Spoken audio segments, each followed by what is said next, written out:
If you've been online during the last month, you're probably aware of Tyler Catastrophe, the internet's latest lolcow. It seems like the entire internet has jumped on this topic. There's thousands of TikToks and commentary videos recapping the discourse, so if you're unfamiliar with Tyler and want to check it out, I recommend checking out one of the many videos on this topic, but I will be covering something a little bit different in this video. The discussion surrounding Tyler Catastrophe very quickly graduated from, wow, this guy's in a really parasocial relationship, to a mix of mockery and due criticism about his scammy art practices and his character and plenty more, which again, I won't be recapping here. Instead, I think this is a great opportunity to talk about something I've been wanting to discuss for a while: parasocial relationships. And who better to use as an example than Tyler Catastrophe and his crush of 7 years, Wilbur Soot. As an ex-Wilbur Soot fan myself, I have a lot of unfortunate insight into this topic. During my time in his fandom as an isolated, chronically online and anxious teenager, I regrettably ended up deep in the trenches that was the Dream SMP fandom, and from there, Wilbur Soot's fandom. I'm not proud of it. But when it comes to this very specific topic, I think I have some insights that others who may not be familiar with him haven't touched on. I'm Sailor, and this is how to create a parasocial fandom. In April of this year, 2026, TikToker and artist Tyler Catastrophe uploaded this video to his TikTok. I have had a crush on Will Gold since 2019 when I heard him laugh in the background of someone else's video and it felt like life itself leaned in to listen. Which is really inconvenient for me because I'm very much a one soul at a time kind of person, so once I develop a crush, virtually no one else stands a chance ever. And at the time, I had just broken off a terrible engagement to a guy who didn't even fucking like me. And since then, I've only briefly dated one other person who was wonderful, but it didn't work out. And so in all of that time, regardless of how many people have tried and been interested in me, I have not been able to find the interest for any single one of them because I have a fucking crush on a guy I have interacted with once. And I don't even officially know his sexuality. That's a whole other thing. And I have tried so hard to move on from this, to let it go, because I want so badly for it not to cross over into parasocial territory. But in like the 7 minutes that we spoke to each other, one, every time we made eye contact, I thought my heart was gonna fucking burst out of my chest and fly away. Two, I was so nervous that my head just shut off and my mouth had a mind of its own. And anyone who knows me and has ever met me knows that I don't get nervous about people. What the hell was that? 3, he somehow managed to make me want to write music again, something I have not done since my last band broke up in 2019 and I got hit by a car and couldn't sing anymore. And I can sing again now. It took several years, but I got it back because I'm amazing. But how dare you pull my spark back out from underneath the ashes I spent years burying under because it hurt too much to think about in like 2 sentences. It's rude. And 4, he failed to take a selfie with me because he was operating on like iPhone settings and I have an Android and I accidentally called him adorable, and immediately wanted to swallow my fucking tongue. Because you don't flirt with people when they're working. That's rude. I feel like I'm taking crazy pills. And my point is, it's a whole thing that I would like to no longer have to deal with. And all of this is made worse because I have been recognized at every single concert I've been to in the past year and a half, including 2 of his. And I've been on the Lovejoy Nation podcast twice. So no matter how many times I try to sweep this out of the rug and move on with my life, there's always that little thing in the back of my head saying, there's a non-zero chance. Oh my god. So basically, the way I see it, I finally say fuck it. I make this video, I say it all out loud to the ether that is the internet. Worst case scenario, he sees it, he says, hey, not for me. I move on with my life, it's fine. I'm an adult, who cares? I'll take a no over uncertainty any day of the week. Neutral option, nothing happens. Oh well, I guess. Best case scenario, you know, because honestly, it doesn't matter what I'm doing any day ever for the rest of my life. If he was like, hey, do you want to get dinner or something? I'd say yes. Obviously, I'm delusional. It's fine. But at this point, I'm just so over the not doing anything about the things that I want. You know? What's up with that? No one gets anywhere that way. So fuck it. I've said it out loud. What else is there to do at 9 p.m. on a... Is it Friday? I think it's Friday. Anyway. It is what it is, I guess. Okay, love you, bye. Also, I don't have a ring light. I have this flower lamp. It's very yellow, but yellow's my favorite color, so... A win is a win. Not only is his flippant description of what sounds like an incredibly parasocial relationship surprising, it's the fact that he's talking about black sheep of the internet, Wilbur Soot. Now, I've seen a lot of videos recapping the discourse, and most of these people seemed unfamiliar with him, so who is Wilbur Soot? Wilbur Soot, or Will Gold, which is how Tyler Catastrophe will refer to him in his videos, first became known for his work in 2017 on comedy group Soot House. From there, he created his YouTube channel Wilbur Soot in 2019, where he created funny and inventive Minecraft videos and comedy songs. That same year, he released his first solo EP titled Maybe I Was Boring, and went on to co-create SMP Earth. It was a Minecraft survival multiplayer server, which was supposed to be a 1 to 3,000 scale replica of real Earth. It had 60 plus creators involved in the server, and was the internet's first real foray into Minecraft roleplay, ending in 2020. The success of SMP Earth, unfortunately, led to the creation of the horrifically infamous Dream SMP, which skyrocketed the popularity of every creator involved to unfathomable heights, namely Dream, TommyInnit, and Wilbur. Yikes. Wilbur began to stream regularly, and became more of a Twitch streamer rather than primarily a YouTuber.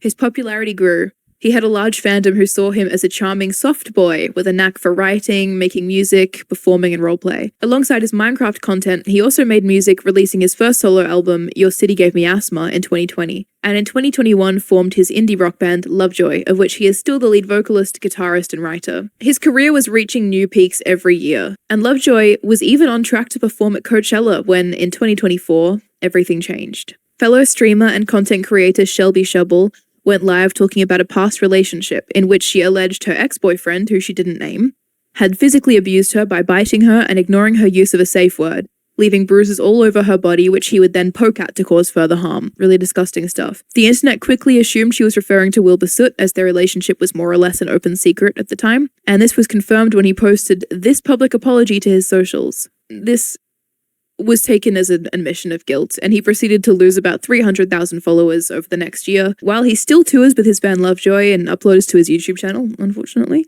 His career has been irrevocably altered. These days, he has a very defensive and tight-knit fandom, and is widely considered to be a person to avoid online, which was partly why Tyler Catastrophe's TikTok, filmed in April of 2026, confessing his love for Wilbur, went so viral. The latter's reaction seems to be surprised that out of all of the men on the internet, you're in love with the guy not so affectionately referred to as the Brighton Biter. It seems wild that someone could sustain this level of a parasocial relationship for 7 years, despite there being a known abuser, and when interrogated on the opinion, double down, defend Wilbur's innocence, and claim that their 7-year-long unrequited crush has not veered into parasocial territory. Except, I kind of understand how this happened. I want to make myself very clear, I am not defending Tyler or Wilbur, I don't support any of their actions. I do, however, think that Wilbur Soot, in his brief but illustrious moment in the sun, created one of the most parasocial fandoms I've ever been a part of. Let's get into it. Parasocial relationships are a relatively new concept, the definition of which is constantly changing as social media continues to grow. Parasocial relationships refer to one-sided relationships in which a person develops a strong sense of connection, intimacy, or familiarity with someone they don't know. Most often it's celebrities, media personalities, content creators, etc. These relationships exist only in the mind of the individual, who experiences a bond despite the lack of reciprocity. The term was coined by psychologists Donald Horton and R. Richard Wall in 1956, when televisions became widely available, and they noted that TV viewers began to develop the illusion of intimacy with the characters on screen. There is no exact known cause of parasocial relationships. It's speculated that we are naturally inclined to recognize the faces we repeatedly see and develop warm feelings for them. To be clear, a majority of parasocial relationships aren't unhealthy. In an article by Psychology Today, which will be linked below along with all of my sources, it provides us with a guide to understanding the levels of involvement in parasocial relationships, which will be incredibly helpful in understanding the nuance of these connections. I'll refer to them as levels 1 through 3 to make it easy. Level 1 is entertainment social. This is the casual fan stage. It's more about having fun than any personal investment in their character. You interact with their content, or not, and don't have any real emotional connection. It's more of a passive enjoyment of their content. The second level, number 2, is intense personal. Here, the connection becomes more emotional. You might find yourself celebrating their wins as if they were your own, or even perceiving the personality as a best friend. The third level is borderline pathological.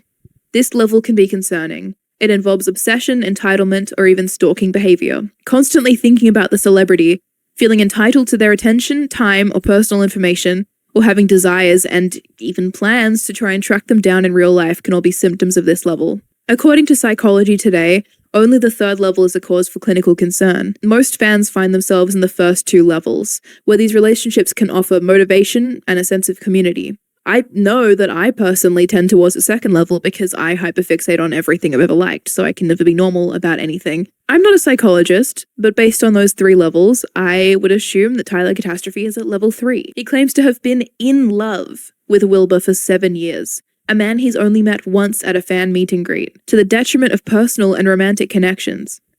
If that's not an obsession, I don't know what is. Tyler has also talked about wanting to move to Brighton, where he believes Wilbur lives, and has tried to get Wilbur's attention online by auditioning for Lovejoy. While these attempts have been unsuccessful, if Tyler was to move somewhere with the intention of living near this person he doesn't know, that would certainly be considered stalking. Additionally, he has a self-proclaimed non-zero chance of getting with Wilbur romantically. So, there's that.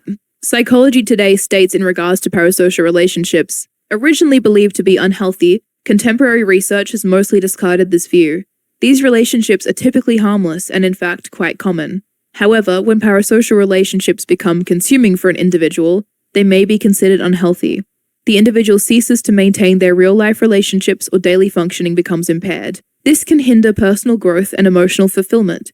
In rare cases, these relationships may contribute to an individual losing touch with reality. Obviously, I'm delusional. It's fine. There's plenty of reasons why someone might form a parasocial relationship. Loneliness relief, social comparison, and community belonging are all factors in creating a parasocial connection. So, let's say, hypothetically, You were to take someone and put them in total social isolation, and then, once in social isolation, you allowed them to have unfettered internet access, where they would find some reprieve from their loneliness by watching, hypothetically, a streamer named Wilbur Soot every day, providing them with insight into his life and well-being, and allowing them to feel in their isolation that they knew him better than anyone else. And then through this, hypothetically, allowing them access to a whole community of like-minded, similarly isolated individuals desperate for connection. What would happen, do you think, hypothetically?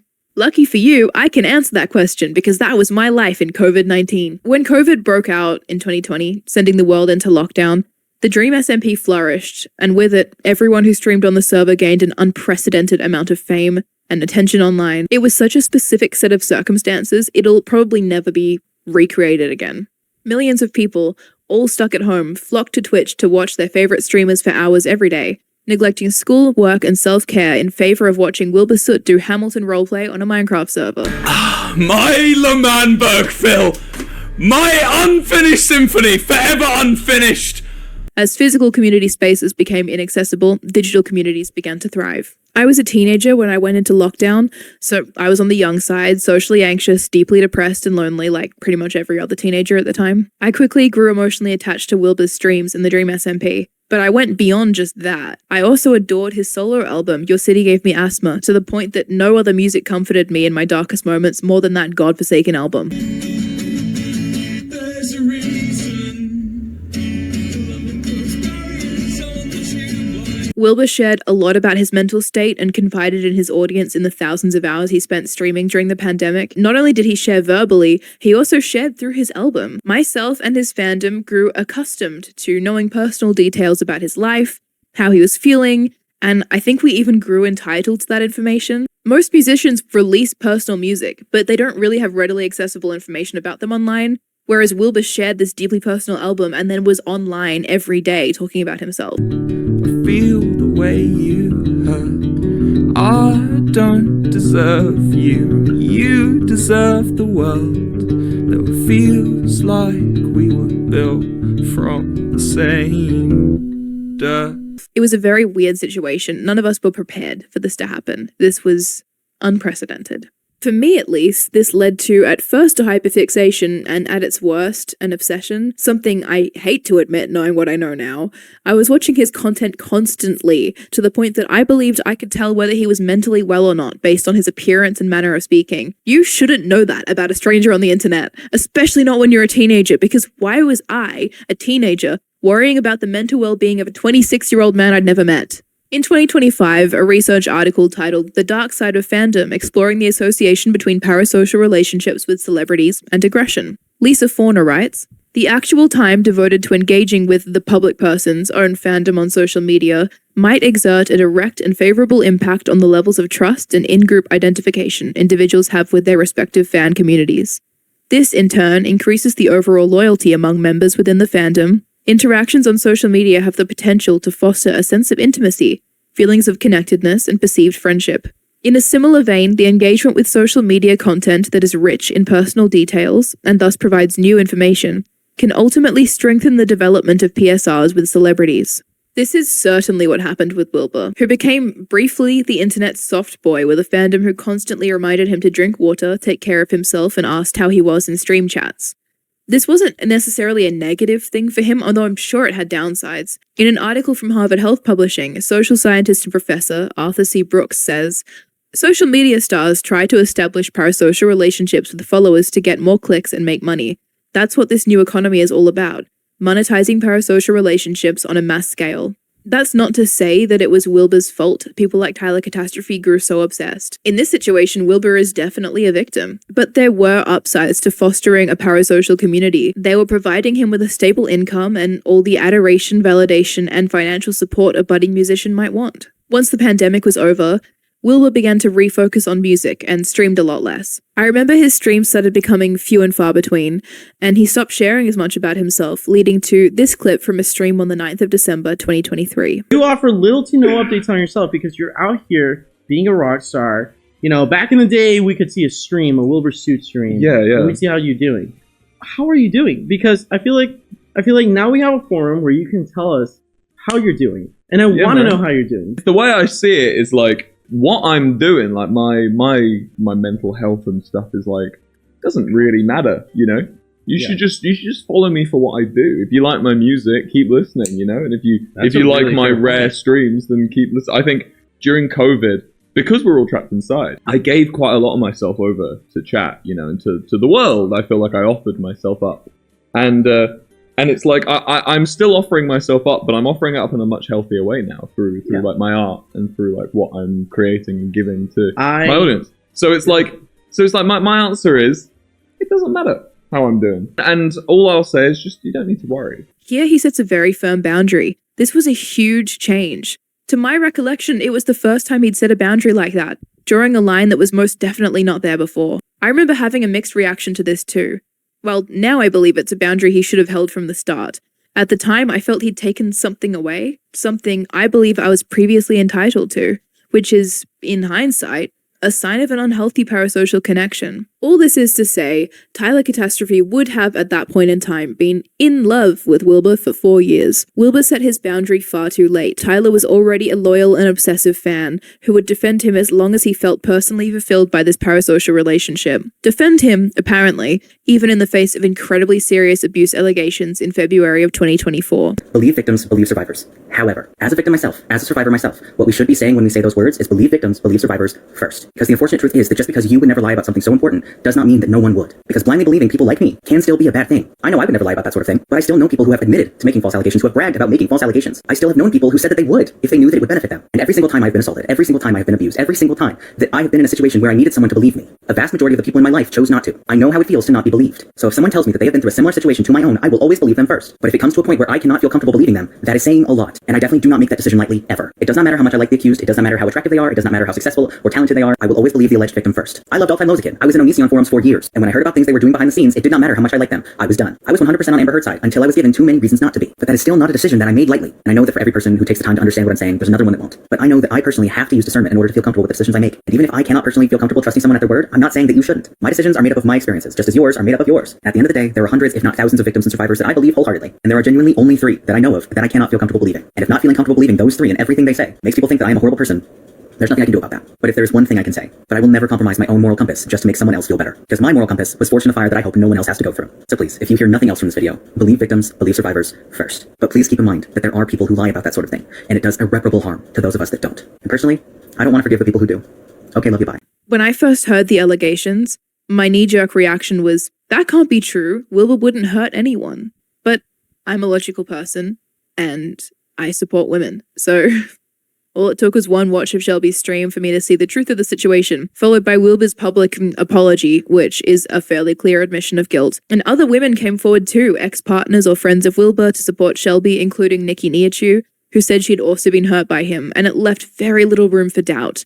I cut all ties immediately. I blocked him on Spotify, blocked him on social media. I was done. I was out of there. Tyler Catastrophe went in the other direction. I'd hazard a guess and say he probably wasn't taking steps to work on his obsessive tendencies like I was. Instead, he resolutely defended Wilbur, going so far as to imply Shelby was lying for attention. His obsession with this stranger ran so deep, he was willing to stake his name on Wilbur's innocence. It's a unique situation and one I've been thinking about a lot recently. It scares me how readily people will flock to defend celebrities they do not know in the face of deeply disturbing, serious allegations. It's happening right now, with the absolutely despicable murder charges placed on David, which apparently still aren't enough to deter his most loyal, or should I say parasocial, fans from loudly proclaiming his innocence. Just this large vocal group of deluded fans that were trying to, like, brainwash people into thinking that it was all a lie. Wilbur Soot still has 5.26 million subscribers on his YouTube channel and receives 655,000 monthly listeners through Lovejoy on Spotify, as well as 374,000 monthly listeners on his solo music. This is largely in thanks to his fandom, who have become a deeply defensive group, ready to guilt and shame anyone bold enough to point out the elephant in the room in his comment sections or fan spaces. Usually this is a combination of his apology was an admission of guilt or Shelby lied, followed up with, you're the reason he's so depressed these days. Hey, by the way, Wilbur's the one who said his mental health is not my responsibility. Why are you still trying to look after this old man? It's not your responsibility either, and frankly, it's embarrassing you would die on this hill. I was deep in the trenches of a parasocial connection with that motherfucker, and even I didn't stoop that low. Wilbur recently addressed the situation on stream. He was talking about how he'd experienced fans tracking him down to bars after Lovejoy shows, believing he was their boyfriend. This is truly frightening behavior. This is stalking. Tyler catastrophe is a symptom of an escalating problem online. It's something new and hard to navigate, but one thing is clear. It is everyone's responsibility to adapt to the nature of modern parasocial relationships and attempt to maintain and respect boundaries. Stan and fan culture hasn't caught up yet. Chapel Roan divided the internet by setting a firm boundary fairly recently, which was met with outrage from fans who felt entitled to a selfie with her should they meet her on the street. This shouldn't be divisive. This is just a normal boundary to not want people to approach you in public. It should be normalized.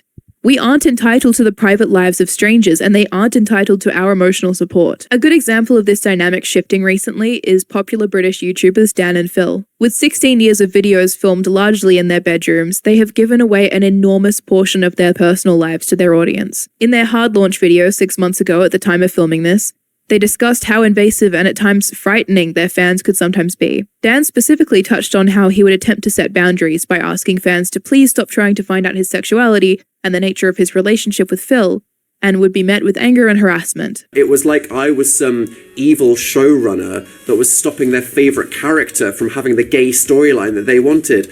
Except I'm not the writer of The Dan Show. I am literally Dan! Their video concludes with Dan and Phil setting very clear boundaries on what they're comfortable with. In conclusion, what are the rules? Shipping, totally fine. Fan fiction, creative writing. People love the heart eyes howl. No digging into things we don't share. And no revealing the girth. No. Fine. No. That sounds good. And since then, their fandom has been, for the most part, an intensely respectful place, with fans self-policing and holding each other accountable. This is, I think, an incredibly important step forward, especially since Dan and Phil were the unfortunate guinea pigs of modern fandom spaces and social media informing parasocial connections. They have now drawn a clear line between what is acceptable and what is invasive, obsessive, and threatening.